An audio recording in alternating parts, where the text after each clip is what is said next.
Miss Rodriguez. I hope you're all well. So I have a new activity for you, and it's a pretty cool activity. And you're going to be looking for something that you have around the house, something that you might have in your refrigerator, and it is the egg carton. So we're going to take this egg carton and we're going to turn it into what is called paper mache clay, where you're going to actually create something that's three-dimensional, which can be a bowl, it could be a mask, it could be something that's more 3D as far as it stands, where it's a sculpture. It's really up to you, but the possibilities are endless. So here we go.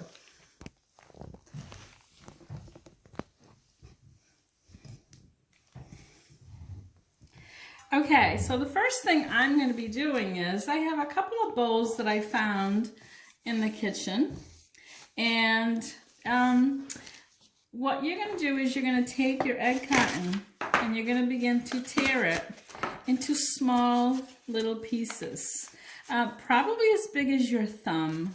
No, you could go smaller, but no bigger. So you're just going to make a little pile in a little bowl of this egg carton, and you're just going to keep tearing and tearing and tearing. Now you can tear the whole carton, which is what I did, and then after you have a little pile like this, you're going to take warm water and you're going to pour it into the bowl, and you're going to let it sit overnight. So totally saturate the egg cartons or the paper pieces. Now, I forgot to mention that when you do this, you should put a piece of plastic covering the area that you're working on.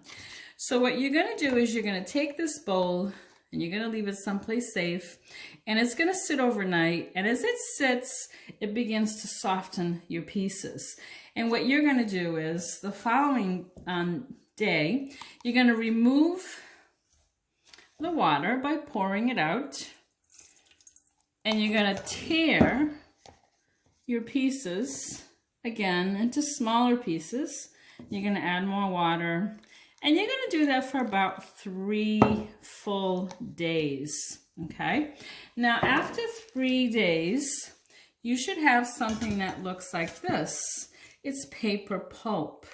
It feels like soggy bread, but it's going to act like snow, okay? So what I've had here is I have this bowl, and it's filled with paper mache clay, and it's been sitting for about, I think about four days, okay? And then what you're going to do is you're going to take it, and you're going to get what is called a form that looks like this, and I just got water all over my table. That's why it's important to cover your table, okay? So now I have this, and the first thing that I really want to do is I want to be able to take a piece of plastic to cover the bowl or the form that I'm using. And the reason you're covering the bowl that you're using on the form is because later on it'll help you to remove your clay form, okay? Now what I also do is I have a pizza pan that I'm actually going to be working on top. And now what I'm going to do is I'm going to take a little bit of that paper pulp. I'm going to squeeze or wring out the water, and I'm going to get something that looks like clay. Now, if you wanted to, you could form this into something that's more three-dimensional. But I'm going to take mine and I'm going to create another bowl because I want to be able to paint over it. And what I'm doing is I'm taking this paper mache clay and I'm really pressing for the water to release. And where I add the clay, I'm going to make sure that you kind of jackhammer it together so that your clay can fuse or glue together. And you're going to continue to do that, removing the extra water and adding to your bowl.